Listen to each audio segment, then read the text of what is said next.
Do you dream of what retirement could look like if it could be just a little bit sooner? Do you ever wonder to yourself, are there ways or strategies I don't know about to make that timeline even shorter?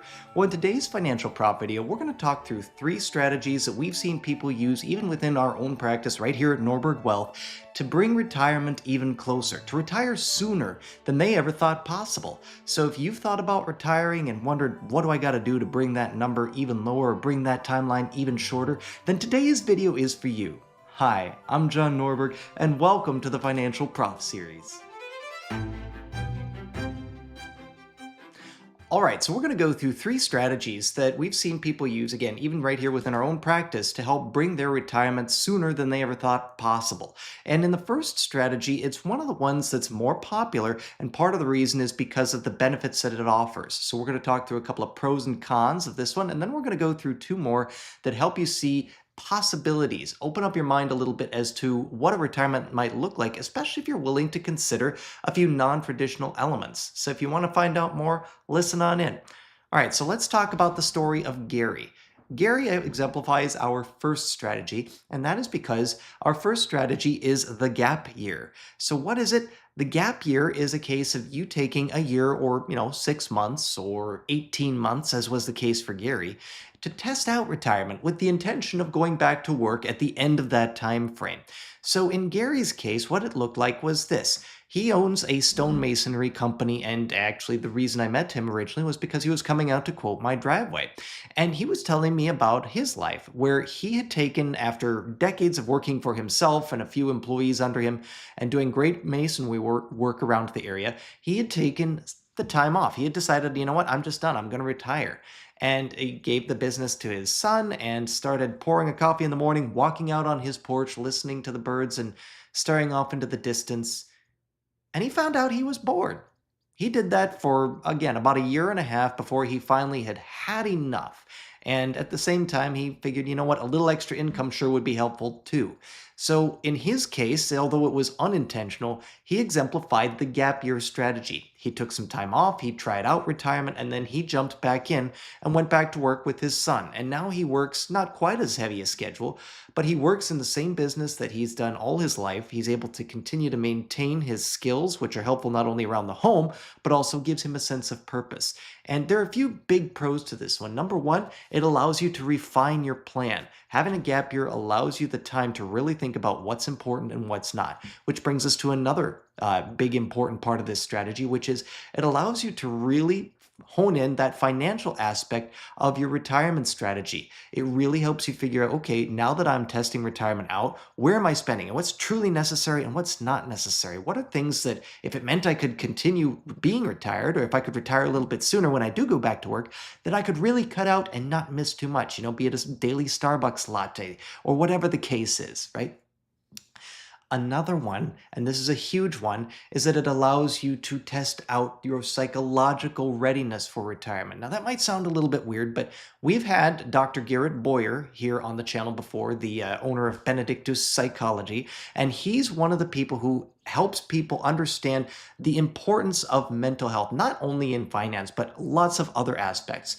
But psychological readiness for retirement is huge because in Gary's case, it played a significant role in why he went back to work. You see, when you retire, it's a different lifestyle. You're not as involved in the day-to-day, of course, of running a business or working for a business, as the case may be. And it's a slower lifestyle in general. So having some form of test run of what that looks like and making sure that you're ready for it, not only from a financial aspect, but also from a mental, psychological aspect, can be really helpful. And if you've never thought about that aspect before, this is a really great way to test it out. So again, strategy number 1, the gap year. All right. Number 2 strategy is talking about geo arbitrage. Now, if you've never heard of geo arbitrage, it's just a fancy way of saying living somewhere else, typically with a cheaper cost of living. And there are lots of areas around the world that would qualify for this, right? But I'm going to tell you the story of my buddy TJ. TJ is in the Army, and he is actually actively preparing for retirement. And of course, he's got a nice Army pension that will help out with that, but he's also been saving aggressively for this. And he's part of the FIRE movement, financial independence, retire early. So he's getting ready to retire. And one of the reasons that he's going to be able to retire early is he's doing geo arbitrage. In his case, he's lived many different places all over the world as part of his career, but that also offers him an eye-opening look at how it is to live in different countries. Some you like better, some you don't. Now, in his case, one of the places that he's possibly considering is Costa Rica. Now, Costa Rica has a couple of primary advantages. You're going to have a lot of beachy atmosphere, fresh ocean breeze, lots of greenery around, a lot of animals you don't necessarily see day to day here in the good old US of A. But also, it's one of the blue zones. Now, if you don't know what a blue zone is, they recently did a documentary on Netflix talking about what these blue zones are. And it's so named for the, high number of blue-haired folks who tend to live there, right? And the reason that Costa Rica is on there, if you want to find out specifically, you'll have to go and watch the documentary. But it has a lot to do with the environment you live in, what you're eating day to day, and also a sense of purpose and a sense of community. And oftentimes, some of these places have really strong senses of community that if you live there start to rub off and allow you to maintain that sense of purpose, again talking about that psychological readiness that you find in a workplace and that kind of disappears once you retire. The other huge advantage of being in a geo arbitrage situation is it can help shrink that target, that financial target that you've probably been working towards, whether that's $1 million, $2 million, $5 million that you think you need, and actually make it, 30%, 40%, 50% smaller, and thereby shrink the timeline as well. So instead of, needing to retire when you're 67, maybe now you can retire in your mid 50s or even earlier simply because you have a much bigger nest egg if it's compared against the cost of living in one of these places.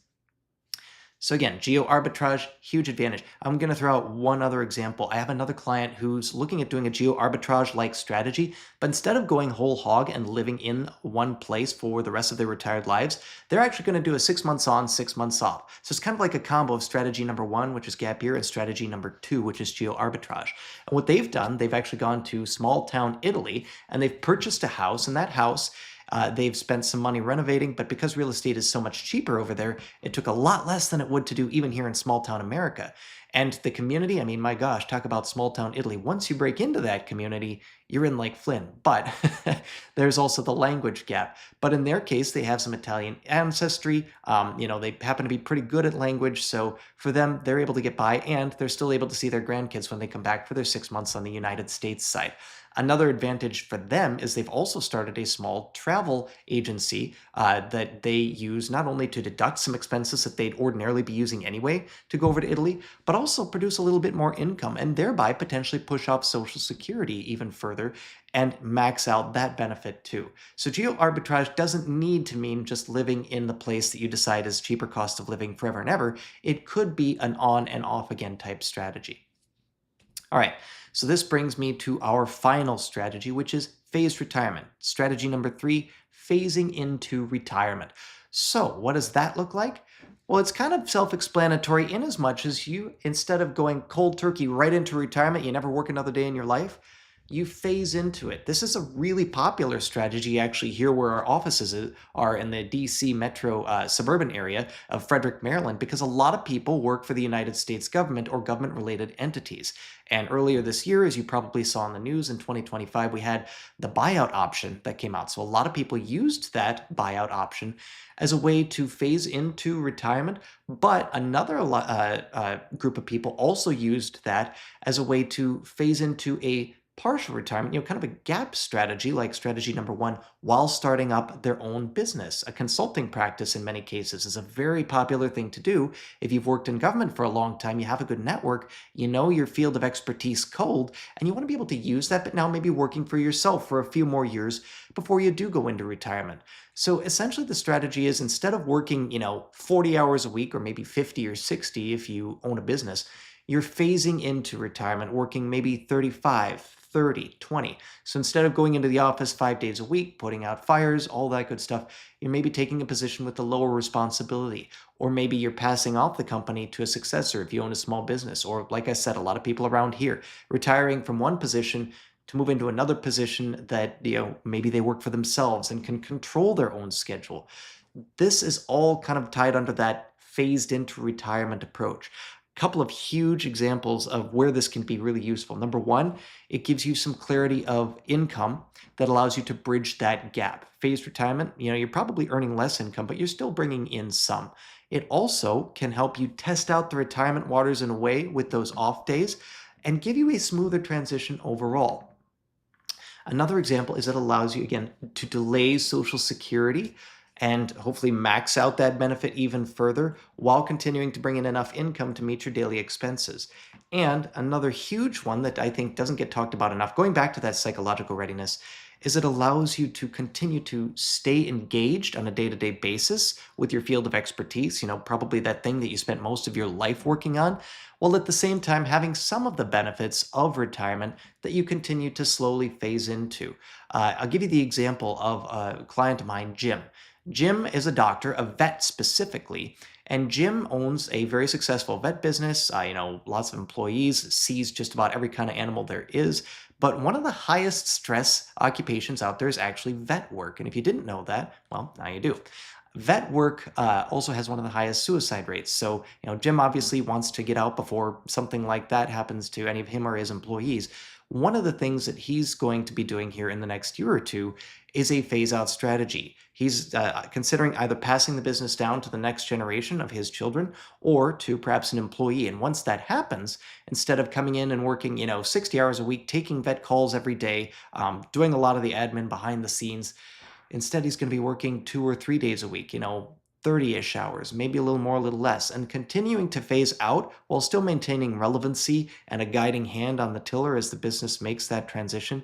And in fact, the phased retirement strategy is such a popular strategy in part because when you do work in this manner and you sell your business, it's so popular that it oftentimes gets written in as a clause, as a contract clause of that sale, that you continue to work, maybe in a consulting capacity or part-time capacity for the business for the next couple of years or maybe the next 6 months or 12 months so that there is that smooth handoff. So again, especially with business owners, that phased retirement strategy is really popular and can even increase potentially the value of the business if you're willing to do that. So if you're thinking about selling your business in a couple of years, maybe the time to start exploring that is now, especially considering that you might be able to sell it for a little bit more if you employ a phased retirement strategy and help the buyer have a smooth transition.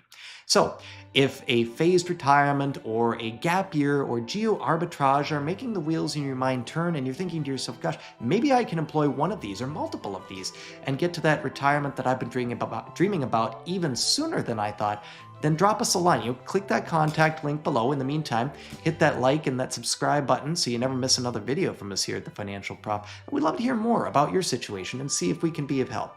And in the meantime, I'll see you out there.